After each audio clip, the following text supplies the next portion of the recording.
As a creative aspect, TV is one of the best things that we do as a species. Along with music and film and books, they bring out the best creative of all of us. They entertain and they bring so much joy to many. They invoke emotion and enable us to feel things that we bury sometimes deep down. That's what this podcast is for. Welcome to A Million Little TV Shows. This is what I call the breakdown while I break down. Each week I will go through a different TV show, a different season of that TV show, and different episodes of that show. And I will break down not only emotions, but I will break down stories from my life, and let you know why these TV shows mean so much to me, and why I believe that they are some of the most important shows out there. This podcast is here to highlight a lot of smaller TV shows, or TV shows that don't really get a platform, because we know of a bunch of TV shows that get a multitude of different podcasts. Ted Lasso, Game of Thrones, The Office, they've all got several podcasts out there analysing all types of different things. But there's not many out there for the little guy, and that's what I'm trying to highlight. So each week I will go through a different show, different seasons, different episodes, and I will go across all different kinds of genres and different countries to bring you what I believe is some of the best TV out there. So I'm glad you're here with me. I'm glad you're here for this journey. And if you've watched the shows before and you wanted to come here and get an analysis on them and have someone go through them and pick out bits that you might have enjoyed, then I'm glad you are here. If, however, you have never watched the show and you just want to come and have someone talk in your ear about different TV shows, I'm glad you are here. But I hope that it inspires some people to go and seek out these TV shows. They deserve to be watched. They were made with love and care, and they are the same as this podcast, made with love and care. I am your host, Mike, and I will take you through every adventure, every horror, every piece of drama, and I hope that you enjoy the show.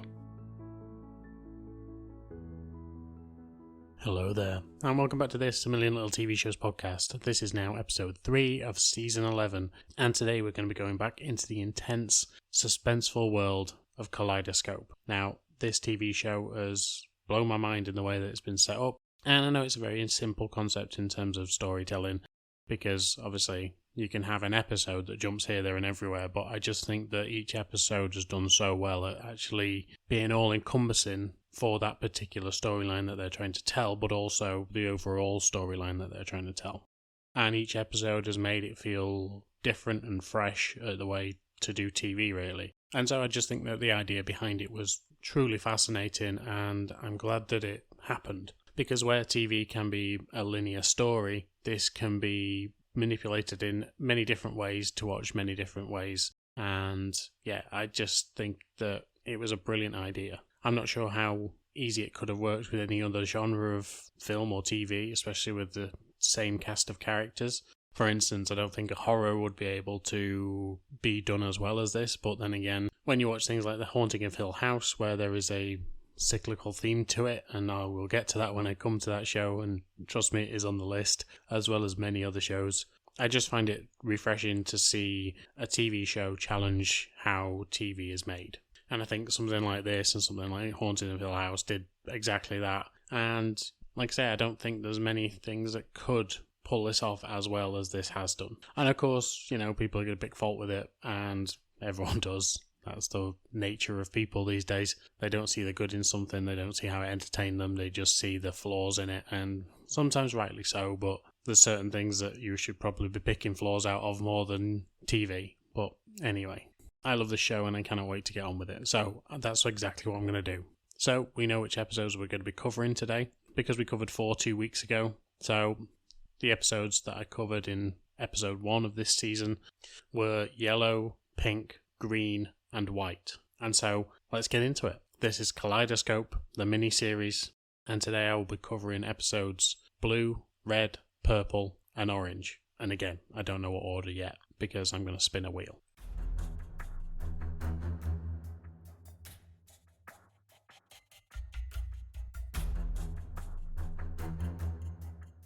And so, the first episode I'm going to cover today is Blue, and that is 5 days before the heist. And so we see Leo starting to run through the plan. It seems that they've set up a bunch of equipment ready to get this party started, but there's still some stuff that needs sorting out. Again, they have 5 days until they actually get this ready to go. Phase 1 of the plan is already underway. He sent RJ out, and RJ is tracking a truck that is going through the town. Essentially what this truck has is an encoder on it that will open the actual parking garage. Now, obviously that's where they're going to be getting into the building. But essentially, if RJ can't get this code, that's pretty much them done straight away. First step, done. So it's currently all on his shoulders. He manages to get the code, but there is a security guard that we keep seeing in and around Roger Salas's business. He looks to be more of a fixer than an actual security guard, but looks to be head of security for the actual company, SLS. And then we start to realise how personal this is for Leo. It seems like he doesn't want to just rob them of this 7 billion, he wants to absolutely decimate Roger Salas. He then goes through the different phases of the plan. Now, we know some of these phases because we've seen them before. However, one part of the plan that we didn't already know about is the fact that 7 years ago, when he actually spoke to his daughter originally, after getting out of prison, he'd already set this whole thing in motion. And that was because they put a back door into the actual system so that when it all came to a head, Leo had already thought about what he was going to do. So Hannah has put this back door into the system and it's just sat there and waited. And now 7 years later, Leo and his team are ready to strike. However, we know it doesn't go down that way, and we find out why a little later in the episode, when one of Leo's encoders finds this back door and shuts it down. However, we'll get there. So the plan is pretty much the plan that we've seen already in the White episode that they run through, apart from the fact that they end up having this back door taken away from them. Hence the reason for them actually using the explosives that we know that they did. We also know that tensions are high for all of the group. We see Ava taken away from the group and she takes a phone call, and it seems like she is on the phone to the FBI. We already know that she has a contact there because we know that from the White episode as well. As yet, we don't know why she's actually working with the FBI and why she's going behind Leo's back after all this time. We can suspect that it is due to her mother, who was mentioned in the last episode, or whoever this Teresa is. Again, I assume it's her mother. However, this has got so personal now that you feel that Leo is starting to lose it a little bit when it comes to his loathing of Roger. We know that he took, obviously, 17 years of his life, and we know that Leo has just spent the last 7 years trying to plan this whole event out. But the question becomes about halfway through the episode, has Leo lost it so much that he starts then antagonising Roger? Roger starts getting mysterious phone calls and mysterious text messages, essentially telling him they know who he is. And later on in the episode, Roger actually gets a phone call from this same person who tells him, we know you are, and we need X amount of millions to actually make this go away. But of course that makes you ask the question, why on earth would Leo want millions of pounds when he can actually take billions? He knows that he can do this, he knows that he can pull it off. And since there is a voice changer on this particular phone call, you begin to imagine that potentially it could be someone else, but again, why would they? They're about to get billions. But this is the issue that Roger finds, and this is why it makes him a little bit skittish and makes him investigate his own system. Hence why they end up finding the back door. So it's more coincidence than anything else, because it turns out that it's a former employee of Roger's who actually got fired in the Yellow episode. Due to this, Roger actually pays this man a visit, and after he establishes that it is definitely this guy, he has the henchman I talked about earlier, the security guy, go and take him out. And so we begin to see how ruthless Roger can be. We know he's got this criminal past, and we know that he's been well connected to Leo, but he just shows that to stay on top he will do anything, including murder. Not at his own hands, obviously, but he's got people that will do that for him. Other tensions within the group are obviously all around Bob.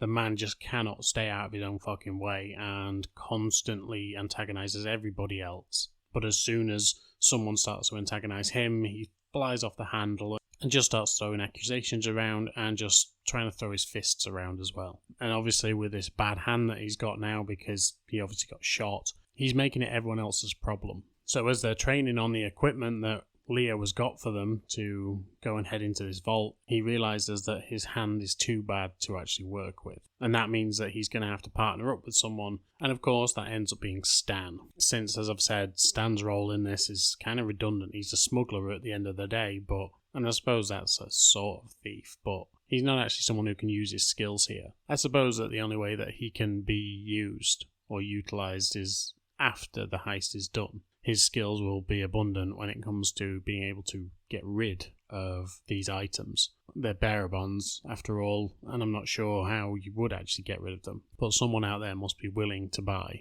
So other than being a body and just helping out where he's needed, his role seems pretty redundant. But it doesn't stop him antagonizing Bob. For instance, Judy tells them of what she's going to do when she actually gets all this money. And of course, her and Bob are in a relationship, and as soon as Bob hears what her plan is, he isn't too enthused by it, and Stan pipes up and says, well, it looks like you'll be doing it on your own. And in fairness, out of all of the cast and characters so far, it's hard to find a likeable one. Bob is a piece of shit. He is difficult to work with, and he's a nightmare. Judy, apart from having a good heart when it comes to RJ, who's probably the only likeable one here, is a mess, because you can see that yeah, she likes the danger of Bob, but she's also been with Stan, and we know that she ends up with Stan before Bob dies. Ava is working with the FBI, and as I've said, at this point, we're not sure why. So that means that she is against the group.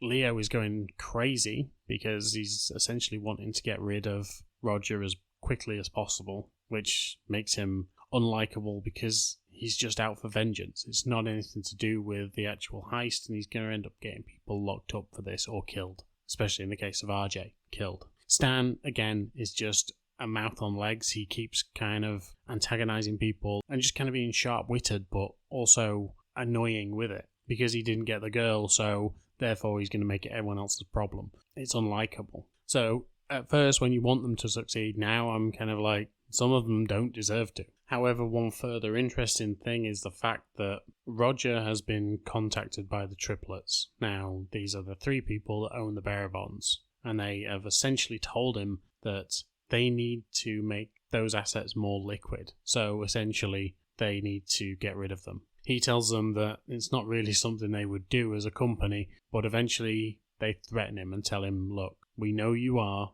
we know what you have done in the past, and we want to work with you because of that. We have investigated you already, and you need to get rid of these bonds. Of course, we know the heist goes awry. We know that the crew don't actually end up with them. And we know that Hannah is the one that handles them finally and ends up putting them in FedEx boxes and shipping them off somewhere. She says to the Caymans to her father in the White episode. And we also see Hannah advising one of the triplets on insurance. So we know that they take out insurance to ensure that if these things get stolen, the triplets are protected from that. So we're unsure as to the involvement of Hannah in this whole thing, because was it at Roger's request that she did the thing that she did? But let's try and find out more, and we can only do that with finding out what the next episode is.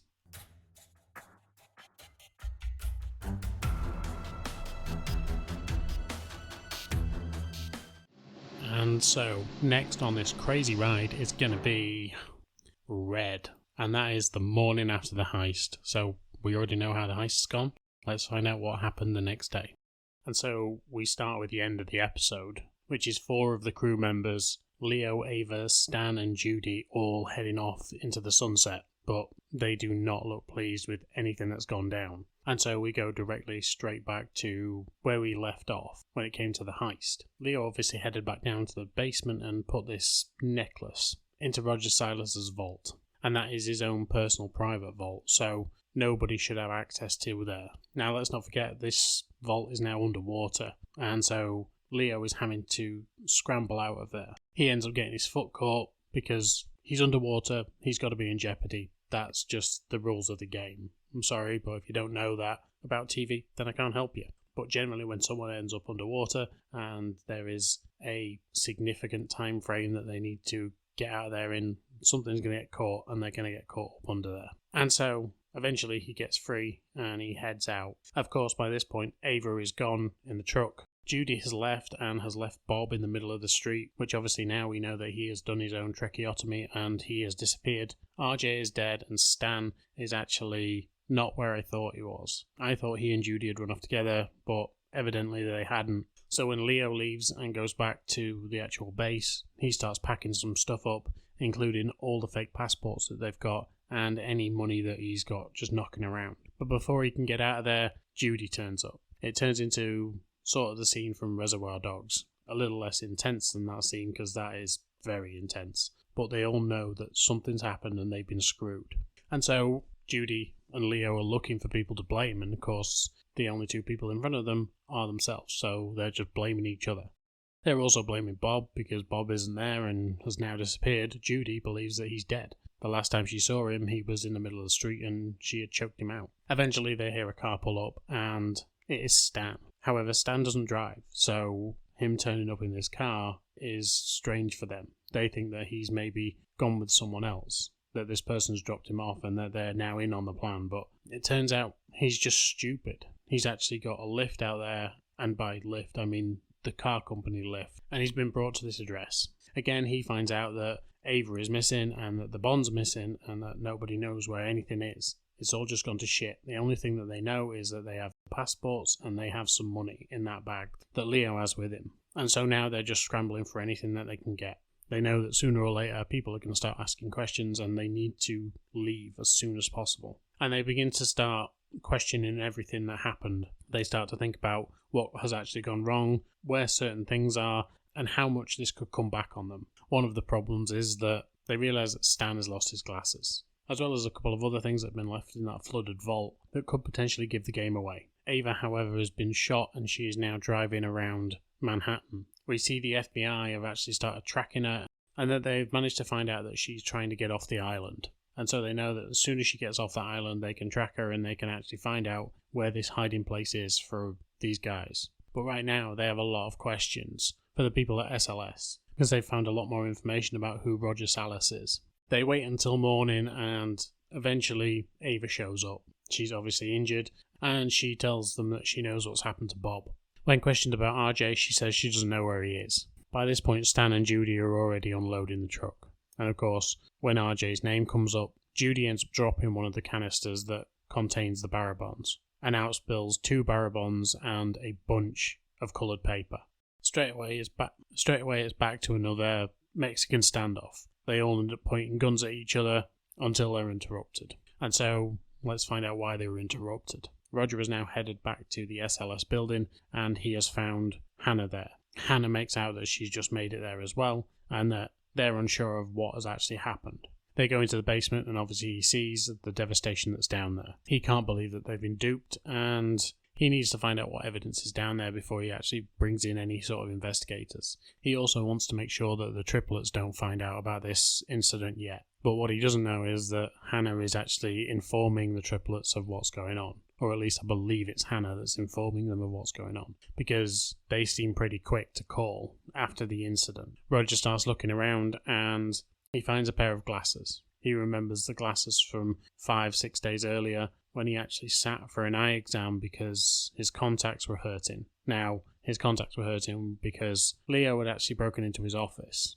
and had managed to actually mess with the solution that are in his contacts. So his itchy eyes were a problem and he brought in an eye doctor to come and have a look. However, the eye doctor came in and took a scan of his face to make sure there was nothing wrong. But of course, it wasn't a real eye doctor. This was Stan. And Roger realises whose glasses that they were. He starts doing some digging and eventually finds out who it was, because he caught him on CCTV and caught him getting into his car. He sends his henchman or head of security, Carlos, off to where Stan actually lived, with his wife and his mother. And when he gets there, his wife and his mother basically say that they have no idea where he is, but they do have Find My Friends on their phone, and they're willing to track him. Carlos shoots them both and unlocks the phone. He manages to see where Stan is and knows that he has to rally a team and head out there.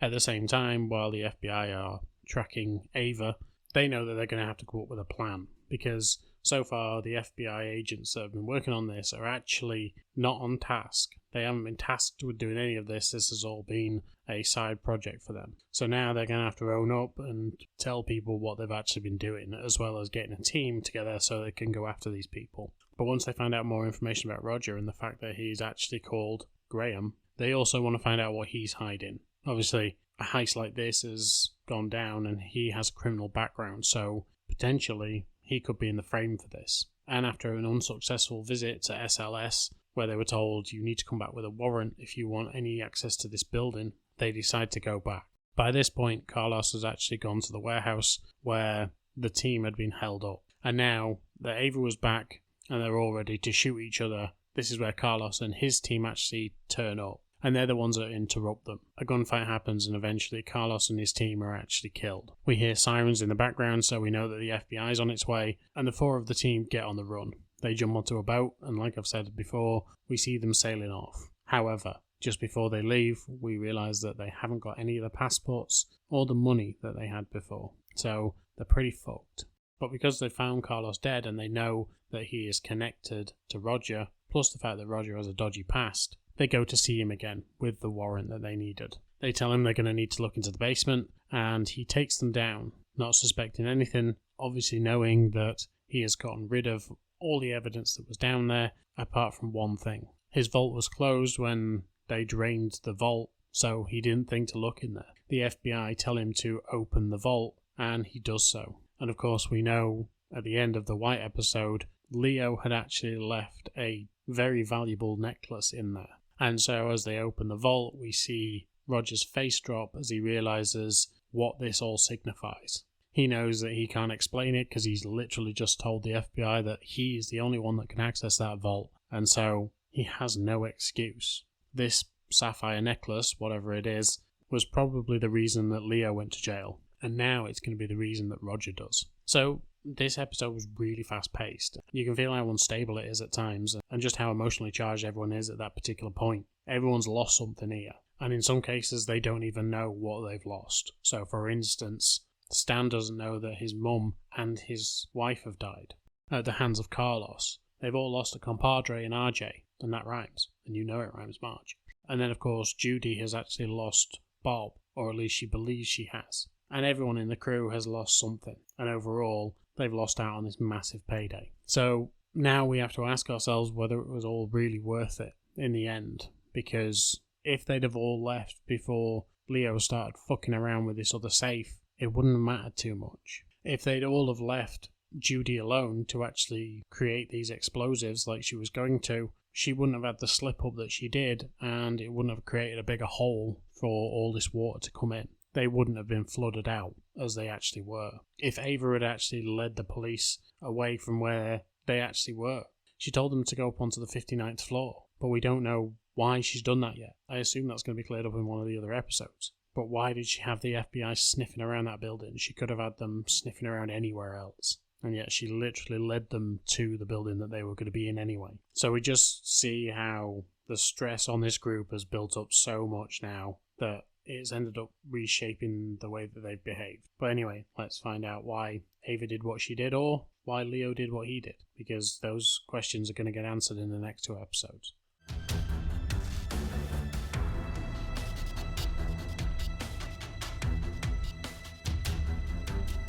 And so let's spin that wheel one last time to find out whether we're going to be watching the purple episode or the orange episode. And the episode we're watching is Orange, which is 3 weeks before the heist. So we'll probably get the reason why Ava did what she did. Okay, so there has been a lot of tense episodes so far throughout this particular show, but my god, I think this was the most tense. And let's not forget, they did a heist at one point. But this just seemed to have the tension of like a sort of an espionage type drama, where the FBI are hunting down someone but they're just outsmarting them at every turn, and this seemed to be that particular episode. But it was just incredible to watch. And so we learn more and more about the FBI agent in charge of this. Her name's Abassi. It's alluded to in one of the other episodes that she seems to have a problem with substances. And in this particular episode, we see that she's going to Narcotics Anonymous meetings. And we also know that she's got a child. who she is trying to gain custody of, but can't due to her narcotics use. So right now she's in the process of trying to show that she is doing the right thing. But it would also seem that her and Ava have a past. And of course that past was 7 years ago when she started investigating the breakout from the prison that Leo did. But because of her narcotics use, she ended up being disgraced by Ava, who essentially suggested that she was off her face when she actually investigated her, that she ended up losing everything. And so very much like Leo blaming Roger, she blames Ava for everything. But she also knows that if Ava is brought in on any charge, she will be wrapping the FBI around her little finger as she did before. And that's exactly what happens. So we all remember the jewelry heist from the Yellow episode. Well, as we know, in that episode Bob got shot. But when he did, shots also came from the other side. And so Leo's crew actually ended up shooting these security guys down. When they did, they found a bullet casing and it had Ava's fingerprints on it. And so since they know that she owns a lot of guns, they bring her in to talk to her about why her fingerprint has been found at a crime scene. Obviously now she is a respected lawyer throughout the city, and the FBI can't understand why this would have happened. She obviously comes in and says, well, my guns were stolen weeks ago, and I always load my guns. They're always loaded in my house, but some were stolen. And so, I don't know what to tell you. I've already spoke to the police about this, and they are investigating. The FBI tell her that they will check, and her story checks out. And so she thinks that she's managed to get away with all this. Ava then goes back to the crew, and she gets the merchandise from the diamond heist, and heads off to a dealer. She knows that she can fence this somewhere, and this guy will set her up. We know that they need 300 grand to actually pull off this heist, but Bob wants to go with her. And of course, he's a mouthy fuck and doesn't know when to shut up and doesn't know how to negotiate whatsoever. He just thinks that standing over people and being big is going to get him where he needs to get. But the person that Ava is dealing with isn't going to be easily intimidated like that. He's going to talk to Ava rationally, and she is going to talk back. She manages to get the price up to 400 grand, and that is where the extra 100 grand comes from that we keep seeing being passed around throughout the show. The money is then separated out, and everyone is told to get the things that they need to get. RJ and Stan are told to go out and get a van that's going to be built up, that's going to look like one of the security vans for SLS. Bob is given some money to go out and get some safes so that he can start practicing, and obviously, and because he's got this bad hand, we know that he's going to end up needing help with this. So he's going to have to train someone on these doors as well. He, however, just thinks he can do it all on his own right now because he's a stubborn arsehole. Judy is told to go out and find whatever explosive she needs, and Ava is given the most of the money. Ava needs to go out and rent some property in the building that SLS is in, which is why it ends up on the 59th floor. So now the whole thing of her giving the address as 59 floors up at that building makes sense. And when I saw the building, I didn't realise it was a rented building, and therefore I didn't realise SLS was in there for that reason. I thought it was their building. And so this is where Ava and RJ are going to be working out of for the next couple of weeks while they get this set up. RJ starts walking around the building dressed as a janitor and manages through some internal sensors be able to flush them through the system or through the vent shafts of the actual building and create a map of the internal structure. So he does the vents, he does the pipes, and manages to actually get a good structure from within. This includes the basement, and so they can see exactly what they're working with down there, and this helps them out and helps them understand the structure of the building and what's in there. But what Ava doesn't know is that she's now being watched. They don't know any of the other members of the crew yet, but this is the episode where they find them all. Or at least everyone but Leo, because obviously Leo they believe is dead. After the breakout from prison, it was staged that Leo died, or at least Leo's previous persona had died. And so nobody knows that he's actually running this operation. So when the FBI start to investigate and they see that there is a crew around Ava, they believe that she is the one that's in charge. The first person they see that becomes part of the crew is Bob. Bob's basically out for himself as always, and he goes and sees Ava. He turns up at her house, in fact, which is a big no-no. He tells her that he wants 10% more than everybody else because he's a greedy fuck. Let's face it, they're getting $7 billion. Like, there's no way that you're going to spend that money whatsoever in your lifetime. But he wants an extra 10%. Ava tells him that she will discuss it with him later, and he leaves, but not before getting papped by the FBI agents that are now watching Ava. As soon as Abassi finds out that she's associating with Bob, she manages to find out who Bob is dating, which is Judy. She knows the rap sheet of Judy, and after a while she starts to find other members, or at least one other member. Judy is soon confirmed, and the other member, Stan, is also targeted, because later on in the episode we see that Bob ends up in a fight with both Stan and Judy. Stan and Judy have been flirting quite a lot, and every time that there is a little mission that needs to be done, they tend to head off together. It makes a little more sense that those two would go off together because they make more sense as a couple. Stan isn't aggressive and he can be quite charming, and Judy can certainly be that as well. And with them just playing off each other instead of Bob's impatience all the time, it makes them a lot more likeable and ensures that they will be able to get their way other than Bob's heavy-handed tactics. So those two going off and doing things together makes more sense than whatever Bob's doing. However, he obviously becomes jealous because they have a past, and it just means that Bob and Stan keep getting into fights, and every time Judy has to be there to mediate. But due to this activity, once again, all three of them end up getting papped by the FBI. And so now, the FBI has the majority of the group. They don't know who RJ is, and probably won't, and they certainly don't know that Leo is still alive. But they've got 4/6 of this group, and they begin to link everything together. They know that at one point Judy and Bob went to visit Stan in prison. They know that Ava was previously linked to Leo, and they know that Stan and Leo shared a cell while they were in prison. So that's what links all these five together. But Abassi's obsession with Ava just won't quit, and so while she tries to tail her one night, Ava realises that that's what's happening and manages to run. Abassi, however, ends up getting arrested and has been found to have drugs planted on her. And so this is not going to bode well when it comes to the situation with her son.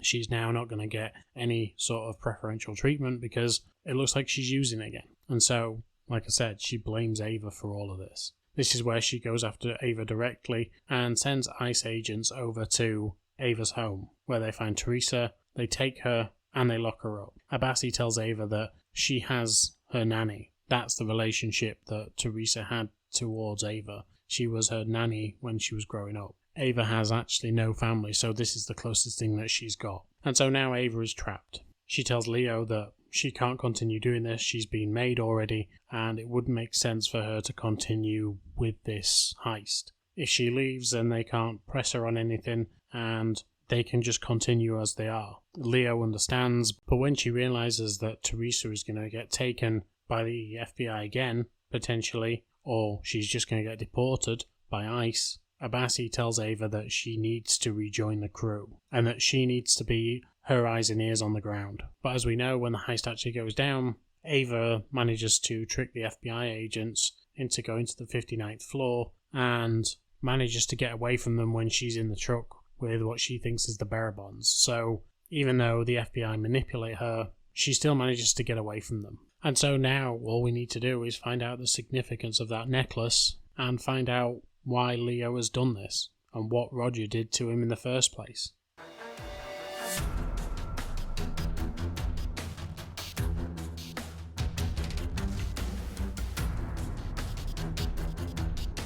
And now we get to the emotional crux of it all. Now, I've been calling it purple, but it's actually violet. And essentially in this episode we just get the backstory of how Ray Vernon and Graham Davis, or as we know them, Leo and Roger, and I'm going to continue calling them Leo and Roger, even though they obviously go by their previous names in this, but we get to see their backstory. It seems that they are not small-time crooks, but small-time crooks to sort of a high-end market. It seems as if Roger is sort of the charming front end, where he basically taps up the clients and wheedles his way into their world, where Leo is actually sort of the back end. He's the one who pulls off the robberies. He's the one who actually does the safe breaks. He's the one that breaks into people's houses, while Roger is basically charming them. But we see that it nearly backfires on Leo during one of the robberies. Roger doesn't keep an eye on the mark. He comes upstairs instead and starts talking to Leo. But while he's in there, the mark comes upstairs. And so Leo ends up getting in the safe, which, as we saw when they actually broke into it, was a hell of a piece of kit to get open. So it's going to be an absolute nightmare getting in there, but also possibly getting out. And as soon as Roger has dealt with the mark and sent him back downstairs to some girls that they have brought back to this guy's place, we actually see him struggling to open the safe again. And it's here that Leo panics. He's got a little girl and his wife at home, and he realises that this has to be their last job. He can't keep doing this. This is too dangerous. He goes and sees Ava, and he fences the goods, and they split the money. And this is where he essentially tells Roger that he's out. He can't do this anymore. It's too much to risk.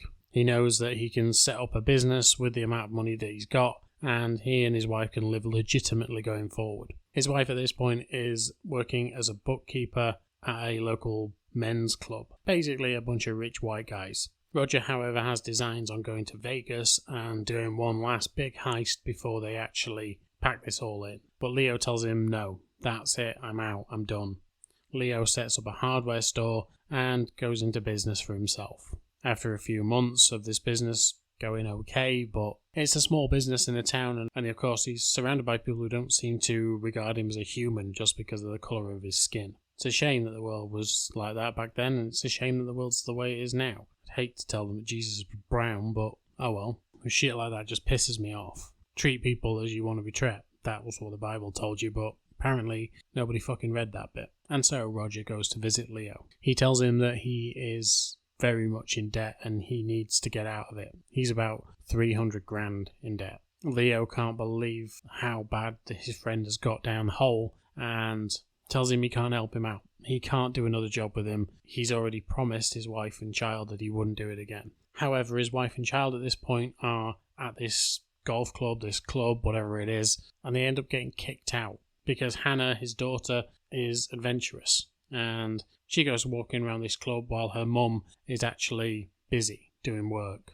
When Leo turns up to pick them both up, Hannah gets accosted and manhandled by a man who should basically know better. He starts using slurs, not bad racial slurs, but we can see what he's implying. And essentially he pisses off Leo. Just as Leo is ready to swing for the guy, and quite frankly so was I, Leo's wife Lily comes out and turns down the temperature a little bit. However, temperatures are still high and she ends up getting fired. Because of all this, Leo actually finds that in the next few days, this particular club is actually having an auction. It's going to involve a lot of jewellery and a certain purple gemmed necklace, not a blue one like I thought before. Hence the colour of the episode. And so that's it. He calls Roger and tells him that they need to actually do this job. He's back in. This is their last job, one job and out, and they can get done with all of this. The idea of the heist is going to be that Roger goes in and protects the door, making sure that he schmoozes all the people that are actually in the room to try and keep them away, while Leo is swapping the gems on all the jewellery that is coming back through this door, because at first it is on display, and until it is sold, it doesn't go back into its display case. And so when it does, Leo is taking them out, swapping the gems, and putting them back in the drawers. Eventually, however, he fucks up. He's taking too long on one of the jobs, and Roger cannot distract the people that are coming to the room. He ends up hiding but leaving some equipment, and one of the guards notices. He catches Leo straight away, and then Roger comes in and helps Leo out. They know that they've only got minutes before they can actually get out of the room, and so they start grabbing everything that they can. Roger tries to buy them some time by actually setting the curtains on fire, and it causes a massive distraction. However, what they don't know is the fact that Lily has actually been called back by her old boss and asked to come in for the night, because apparently the bookkeeper that they usually use isn't there, and so she has been asked to come in and reconcile all invoices. She knows that they need the money and that she can't pass this opportunity up. So she goes in, and when Leo walks out of the building, he finds her car in the car park. He runs back in, and as he does, Roger sees him and asks where the hell he's going. He tells Roger that Lily is in the building, and they scout around trying to find her. Eventually he does. He finds her in the room where she was, but he can't get to her. He sees Roger at a door closer to where she is and tells her she's down there, but Roger just looks on and walks away. Eventually Leo manages to get into the room just as the fire department are coming through the building, but Lily's already gone, and so now it is only him and his daughter. But of course there is an investigation going on and they know this guy is a criminal, so eventually they find him at the hospital with his daughter, and he has to tell his daughter to go off with Ava. I can only assume it's at this point that he has already slipped her the necklace that Ava eventually has, because it is that purple necklace that he actually stole on that night. So then when the police come through, Hannah leaves with Ava and the police arrest Leo. So we begin to see everything a little bit clearer now. We know why the rivalry happened. We know that the friendship was there before, but we know how it broke down. We've heard the name Lily throughout the show, but we didn't understand why unless we watched this episode before I did. And it's such a shame to actually see how it all came about. But we see the whole betrayal happen right in front of our eyes. And anyone who doesn't empathise with Leo at this point, I feel, is dead inside. He loses his wife. His daughter is taken into care, I would assume, and he ends up going to prison. He serves 17 years, and then he's back out. And then he has to go after the man that did all this to him. You can really kind of empathise. And I think if there was no part of you that thought I'd probably do the same, then you're probably a better person than I am, because I think I probably would. I don't think I'd have the skills to do it, but there you go. Okay, so this was magnificent. This was such a good show. Let's just run down the themes of the actual episode. So you've got Violet or Purple, where it was 24 years earlier. I forgot to say that. But it was 24 years earlier, and Leo and Roger are partners. They go into a heist, things fuck up, and Roger leaves Leo to get arrested.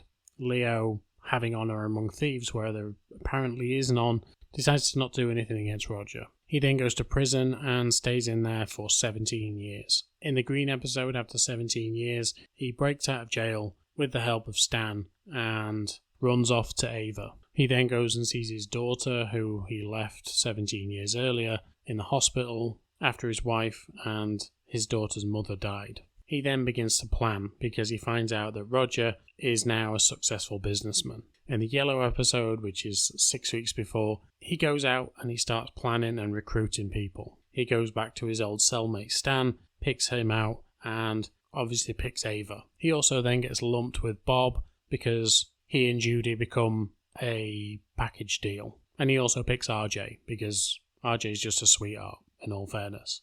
That's not the reason to pick him, but that's the whole premise of his character. 3 weeks later, in the Orange episode, we see the investigation of the actual crew. They find out that Ava is doing something dodgy, and they start to go after her, and then they start to unravel who these people are. In the Blue episode, we find out that 5 days before, they are running through the strategy and the plan to make sure that everything goes down well, but there are obviously pressures inside, but also the police are on them.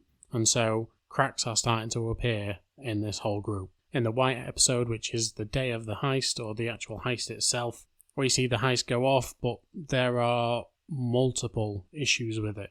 And it turns out that none of them actually end up with the bearer bonds that they've gone in to steal by the end of it, because Hannah, Leo's daughter, actually takes them. We then get the moments after in the episode Red, and this is where they realise that things haven't gone to plan. In fact, things are very fucked up. RJ is now dead, Bob is thought to be dead, and the rest of the crew are falling apart, and nobody knows where these bearer bonds are. And then Pink, which is the final episode, if you go along the timeline, and is 6 months after, and it just shows how bad everything has got. Leo, as we know throughout the episodes, has been diagnosed with Parkinson's, and that has really started to come on, especially probably with the stress of this whole heist. Ava gets killed, Bob gets killed, and as for the other 3 survivors, it's just total mayhem. Their life is never going to be the same again, and all this heist actually came to nothing. It's mesmerising, and, sometimes you watch a show and it takes you through a full story, and it can be a long time before you actually get through the timeline that I've just gone through. But this feels like you've lived a life with these people, and I've enjoyed it so much. It was so intense, it was crazy at times, the acting was incredible, each episode was obviously different, and you obviously get to see certain things within the episode, like the colour palette change throughout, and it just felt like each episode was entirely different from the last, but it all made sense in the end. And the fact that you didn't have to just watch one episode after an episode after an episode, you could watch it in any order you wanted, really made this. And I think it was really special. And I'm really glad that I waited to actually watch it and do it this way. Because as you've seen throughout this episode, there's a lot of rambling going on because sometimes I just remember, well, hang on a minute, that happened there and that happened there and that's why that happened. And there's certain things that you keep seeing throughout. So obviously the necklace that we see, it's constant throughout, and you continue to keep seeing it throughout the episodes,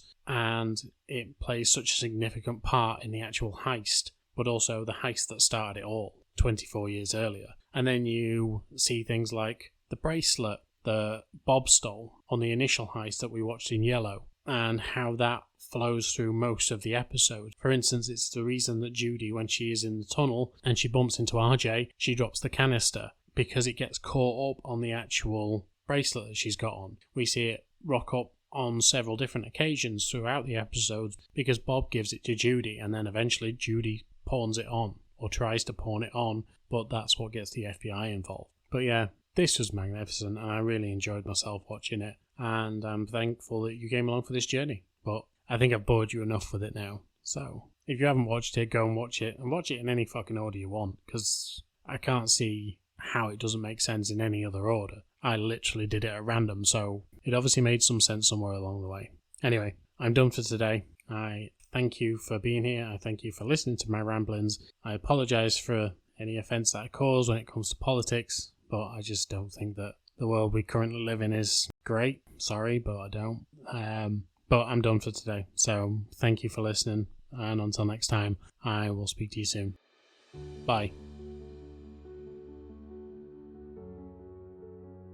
As always, thank you for listening to this podcast, and you could really help me and the podcast by giving a like, share, subscribe on all major platforms that you listen to podcasts on. As an independent podcaster, this will just help me exponentially when it comes to actually doing more things with this podcast. I truly do enjoy this, and I absolutely love revisiting these TV shows with you guys. So any engagement from you is always welcome, and I will try and listen to all of you when you give suggestions or just tell me what you think about the podcast. But once again, thank you for listening, and until next time, I will speak to you soon. Bye.